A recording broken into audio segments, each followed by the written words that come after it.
This is my indie film review of The Highest Brasil for UK Film Review.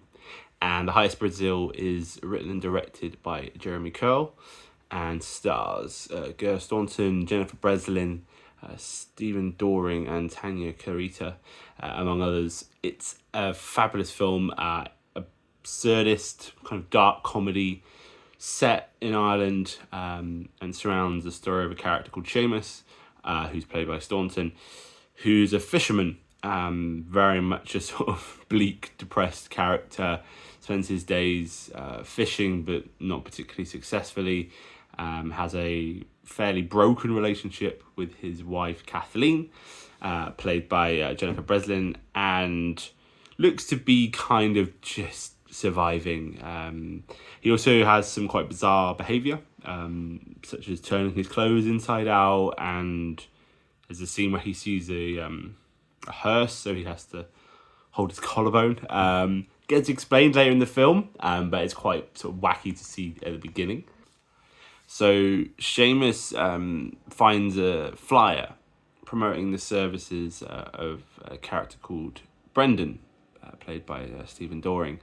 And I think the tagline on the flyer is this it? And so Sheamus goes to find out what this was all about. He seems intrigued by it. Ends up in a kind of abandoned shopping mall and has to like sneak under the door to get in there. And when he gets in there, there's this character there, Brendan, very flamboyant, kind of wise cult leader sort of looking character, big beard. He's wearing this sort of like very bright bomber jacket that looks like it's from the 80s. And there's a few people on chairs, and basically they find out this group is kind of following Brendan, who's, as I say, kind of like a cult leader, who claims to know that where a secret island is off the coast of Brazil, where lots of riches are there and maidens and giving you lots of drinks and things like that. And these characters, if they just believe in him and trust Brendan, that he will get them there. And he doesn't ask for money, but he does take a lot of liberties with the group and does force them into some strange situations. And at first, clearly, Sheamus is quite apprehensive and questioning, but something in him kind of sees the value of Brendan and what he's offering, and he does start to engage with it. And actually, the happiest we see Sheamus in the whole film, I think, is when he's driving a car wearing a blindfold, and he's only being given Brendan's sort of voice to guide him. And we see Sheamus actually smile quite widely there, and it's almost as if it's not so much what Brendan's promising; it's more to do with what he's given Sheamus in terms of breaking him out of his mold, his depression, his feelings of anxiety, and all these things that seem to be swirling around in him. As we start to learn more about this group and the different people in there, and Sheamus even gets involved, not involved, but slightly kind of has contact with one of the other characters played by Tanja Karita, it's called Tilda. We start to sort of see more engagement in terms of what's going on in all of these people's lives, and start to also move towards this potential idea of them leaving Ireland and going off to this promised land. The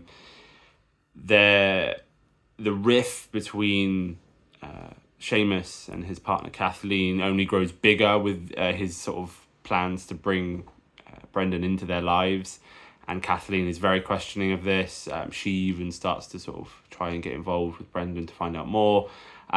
Kathleen also has her own subplot within the film, where she's a doctorate student and she's having interviews with a particularly troubled mental health patient. And that all adds to the film as well. We see this sort of really dark side of her character, and also her struggling with these ideas and themes that are being presented. It's a really well-balanced film, really well structured. The revelations that come along are brilliantly delivered, so we understand more about Sheamus's behaviour once we figure out what happened to him in the past. So that's executed really well. The locations are brilliantly used, because there's lots of kind of intimate scenes like in the shopping mall or in Sheamus's house and things, but there's also lots of coastal shots And this kind of creates this duality of, on the one hand, they're very isolated characters, but they're also on the sort of precipice of maybe finding somewhere new, somewhere happier. But is that just, the grass is greener? So that's really interesting to see that play out, and the way the filmmakers have chosen to present this film is really powerful. And also there's enough lightness to combat the darkness in the film. That's one thing, because in my review I mentioned about Yorgos Lanthimos sort of films, this sort of dark comedy feeling. I definitely think fans of him would really enjoy this. But it's not too dark. There's plenty of bits which are funny. There's lots of scenes which I was laughing at, but they're done in a way that's meant to kind of complement the bizarre characters that we're seeing, the bizarre antics that we're being shown, and to question them as well, and to question why we're being presented with these. Really enjoyed it. I thought it was great. I think some viewers may be put off by the tone. Absurdist dark comedies are certainly not for everyone, but those who do stick around and enjoy it, it's a really great tale of humanity, and also exploring the human condition in terms of how we feel about life and the ways in which we might try and seek a way forward through others, but also through introspection. I'm still, you can tell, I'm still feeling the film. I'm still sort of wrapping my head around it, but I really did enjoy it. The Highest Brasil is an IMDb page. I don't think it's out yet, but do go find out more about it. Have a look on our website and check them out online, because I think it's a great movie.